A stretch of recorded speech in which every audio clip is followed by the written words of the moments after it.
this is another continuum map. Remember our continuum at the start of the course? At one point in time, humans only ate wild foods. So 100% wild food intake. As agriculture, and here we are now in the current world situation, what percent of food do you think is in the world is wild, that people consume? What percent is wild food now? 8, 1, 15, 20, 3. Three would be my guess would be 3 to 5%, but we would have a couple of really big things in there. Is if we're just talking plant food for sure. If we're talking meat food, the wild fish catch in the world is still pretty substantial, even though we've been hammering it for a long time. And so if we count the wild fish catch, that would gain some percentage points right there. But as far as wild animals, people still hunt. Montana people eat a lot of elk and deer, and there's still a fair amount of wild game here. People still fish. If you go to Siberia and Russia, boy, those people have a high percentage. They might have one of the highest percentages of the world left of wild foods. I mean, there's some indigenous people in the Amazon that are probably close to or 100%. I don't think anybody's 100% anymore. But in Siberia, in the current day, people really collect the wild berries, mushrooms, game, fish. Is very much a part of the food scene in Russia. And when you see Russians come to this country, I've been lined up on the banks catching salmon in Bellingham, and there's a lot of Russians standing there next to me, going for those salmon too. They really, and as far as mushrooms, the Russians really go, still, they know that. So there's a lot more wild foods than we think of, because there's still a lot of people in India, Africa, South America that are living close to the land. There are few, if any, subsistence farmers that don't wildcraft. The only reason they probably wouldn't wildcraft is that there's nothing left, because everybody still wants to go out and get that good, choice stuff for a good price, like just for the work. There's a lot of poor people out there, so they're looking for the resource. But at any rate, 3 to 5% as wild foods now.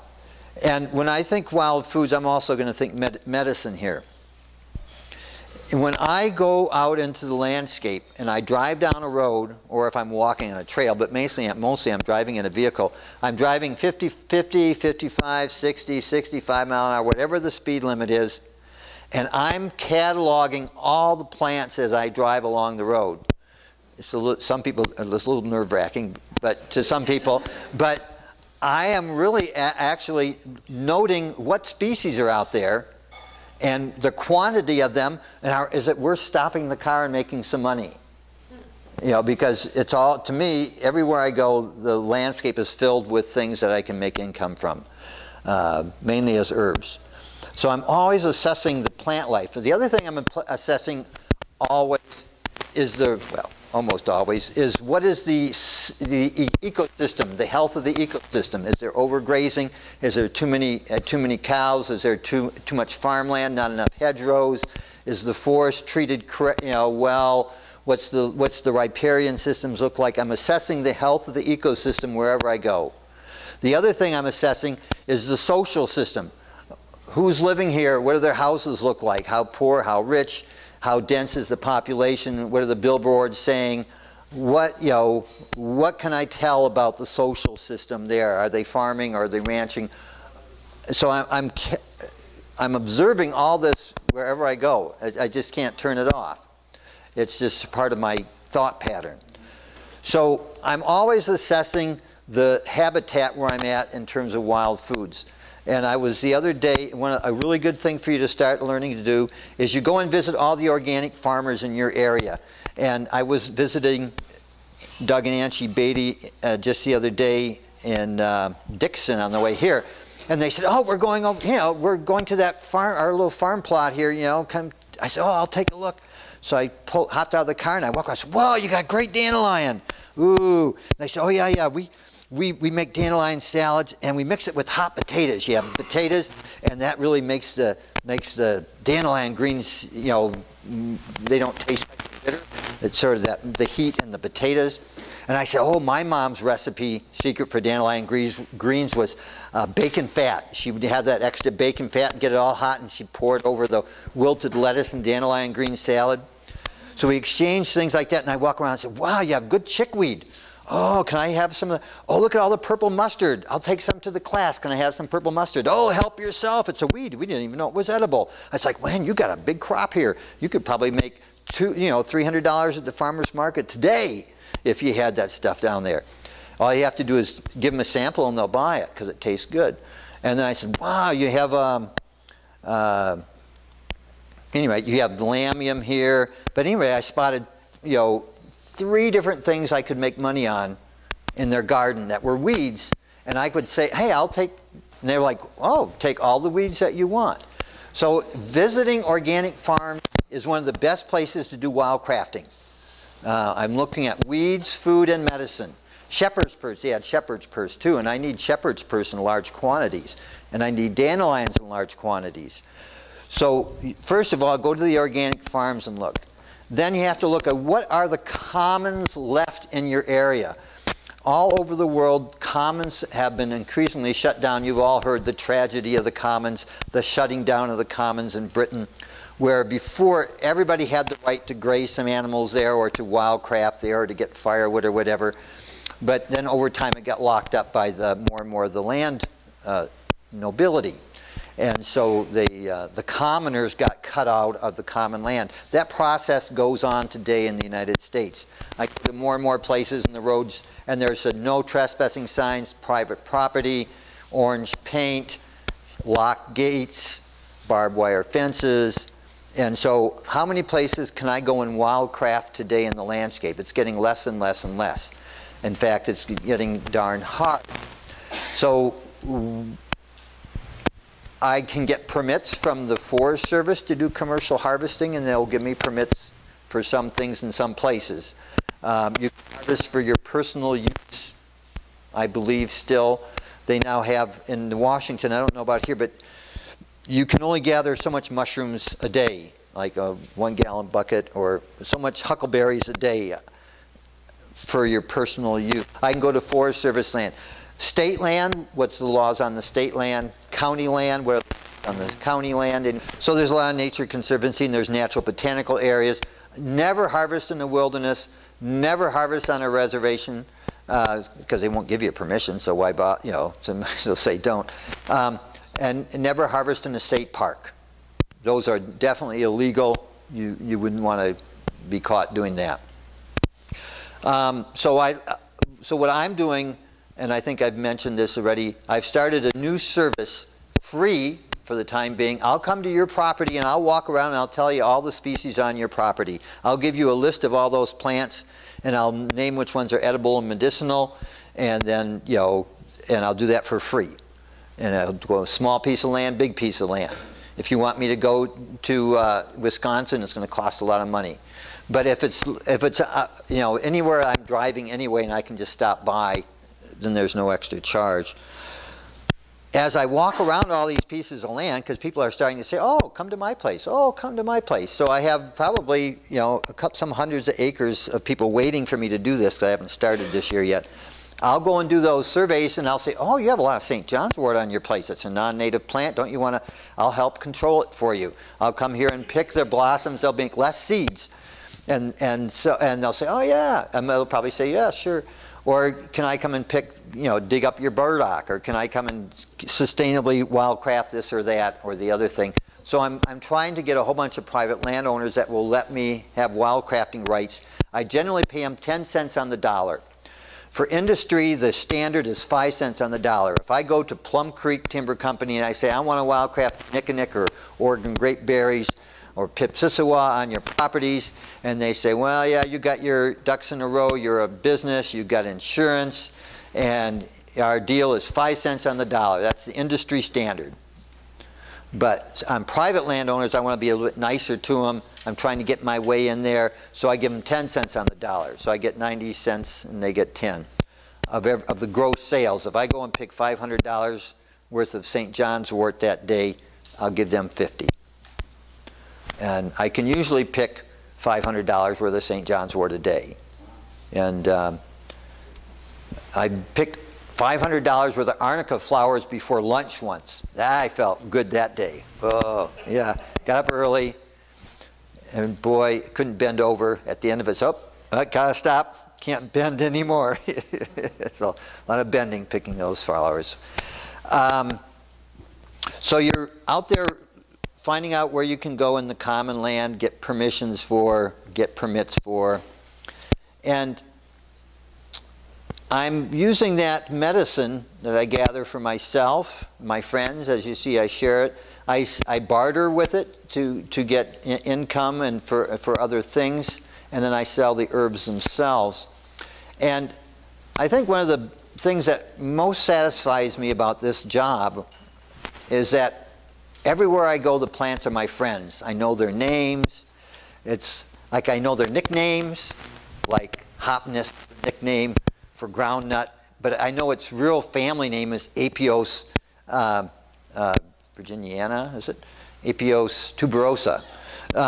So I know their first name and their last name, their nicknames. I know about them. I know what they do. I know their habits. I know who they like to live with, where they live. And so they're all my friends. And so everywhere I go, I'm surrounded by all these plant friends. And that's just the knowledge of knowing those plants is a really big part of the satisfaction that comes from my lifestyle.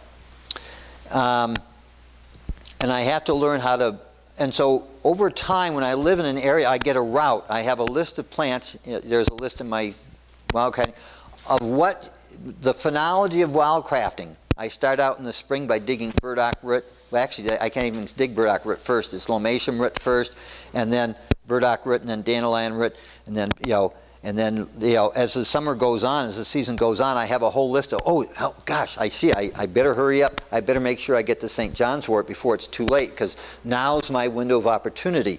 So I have that window of opportunity phenology of when to pick things for the whole year in my own neighborhood, so I get a route, so to speak. It's like, well, today I'm going to go up there to get this particular plant, but I know on the way I can get these 3 other things. So I'm going for 4 things today because I know they'll all be ripe on this particular route.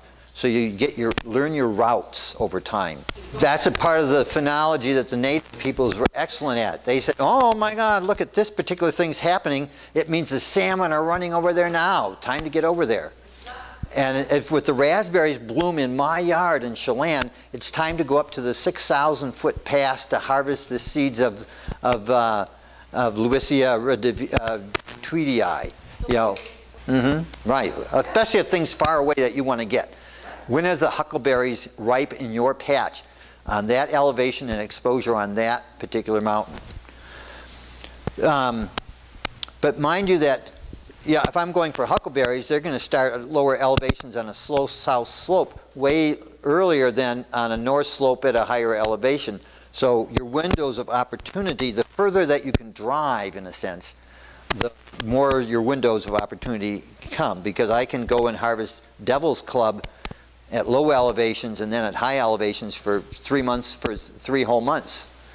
So at any rate, but if you're trying to simply and only, I said, I'm a sustainable wildcrafter. I don't hurt the resource. But as soon as I hop in the vehicle, I've lost all claim to sustainability. If I was walking or biking or taking a horse to get the stuff, then I think I could call myself self-sustainable. So when I hop in my car to go drive 100 miles to get that stuff and then drive back, I say, as far as the earth goes, I'm still making a living, but I've probably blown it. So so I'm not perfect. And so but my goal, I guess, would be to, as in Robert's land there, have everything I need within a bike ride away. That's really where we want to get with permaculture, rather than within a 100-mile radius. the in the old days, at the 100% wild foods, the indigenous peoples had shamans and medicine men, medicine women who really knew a lot of herbs. But the average Joe and Jane in the room, or the wigwam, they all knew herbal knowledge. Kids learned it from early on. They learned it at their mother's or their father's knee, and as they grew up, they had herbal knowledge all the way through life. And everybody knew the common things for, splinters or a stomach ache or a headache or or burn or whatever, a cut.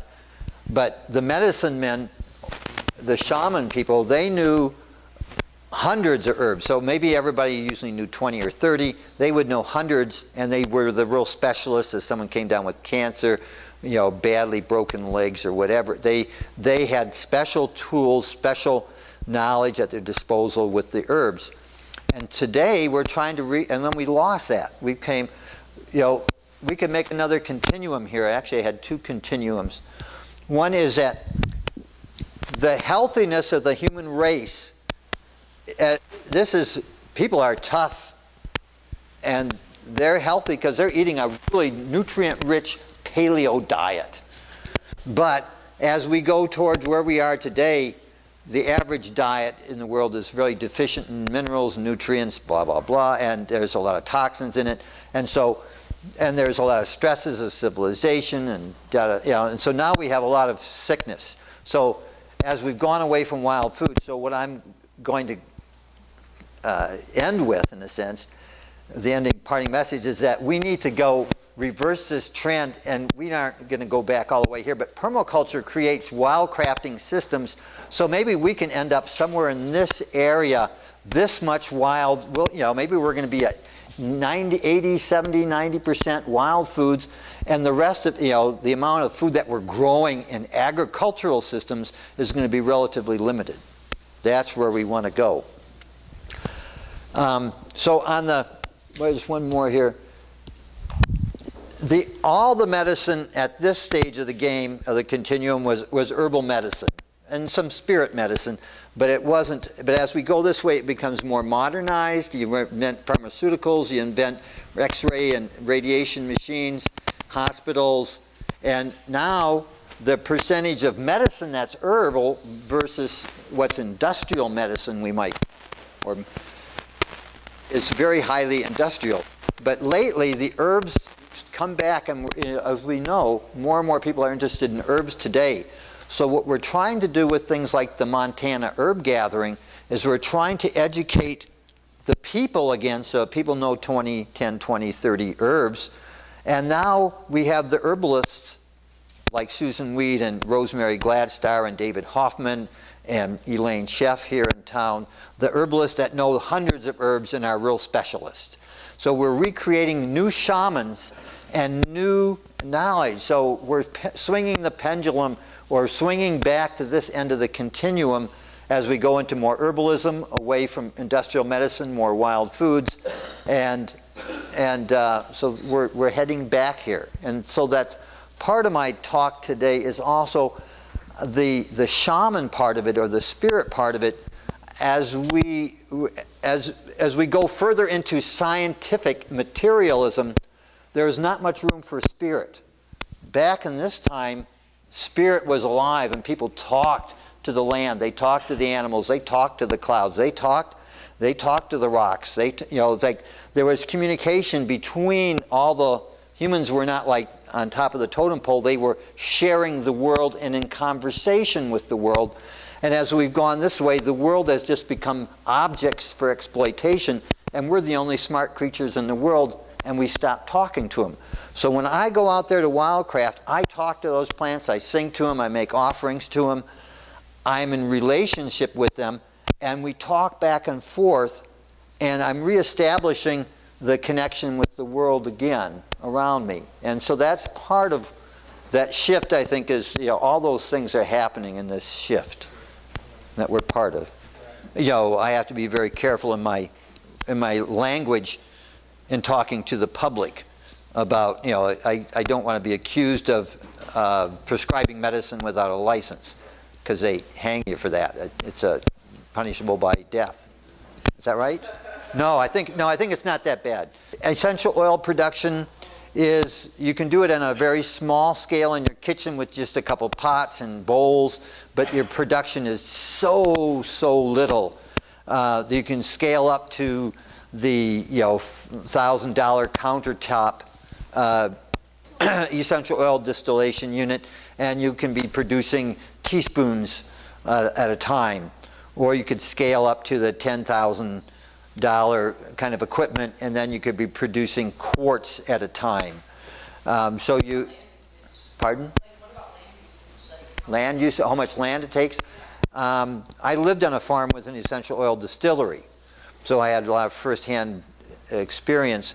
And he had 2.5 acres of lavender, and it took him, the lavender distillation season was, usually went for a couple of weeks, and kept a couple of people, 2-3 people. Sometimes they ran the thing 24 hours a day, 3 shifts. And not only that, so lavender was the big thing. So 2.5 acres is not a big area. It kept a lot, it produced a fair amount of income in that short amount of time. Of course, they had to take care of the lavender, so they had to farm it, but the actual distillation period. So I would bring in yarrow for him to distill that I would wildcraft. And the scale we're talking about is a 55-gallon drum packed full of plant material at a time. We did hyssop, goldenrod, lemon balm, a variety of other things. But yarrow was a big one, but lavender was the biggest. So in other words, it doesn't need to be too big a scale. There's certainly room in the Missoula area. This northwest Montana should have a number of essential oil distilleries, because a lot of it, there's a lot of wild stuff out there. Sagebrush, fir boughs, pine, there's cedar, there's a lot of coniferous trees that you make oil from. There's a lot of the wildflowers and that are in sufficient quantity that you can sustainably harvest. And you could, on a small farm, if you had a 50-acre farm based on growing essential oil herbs, you could produce a living for, I would assume, a number, probably a half dozen people or something. So it's very feasible, but it takes some upfront capital, or someone that's really good at making things out of glass and metal and flames. I have 5 bookshelves that wide full of medicine herb books. But this book here, The Herb Society of America, Encyclopedia of Herbs by Denny Bone, B-O-W-N. Get the second edition. And she covers most of the herbs, the main herbs in the world. There's a lot of species in here. It's one of the most comprehensive. It isn't totally comprehensive for sure. It misses a certain amount of the Northwest herbs. But it gives medicinal uses. What's the name of the author? Denny Bone, D-E-N-I-B-O-W-N. And it gives a good snapshot of the herbal properties and the medicinal uses. Just a snapshot, but after reading a lot of this book, I've never found anything to quibble with, which is rare. That I said, wow, I agree with it all. Oh my gosh, we're wrong on the same things. And she also, even more importantly, she gives you the propagation methods, cultivation information, the period of time to do the harvesting.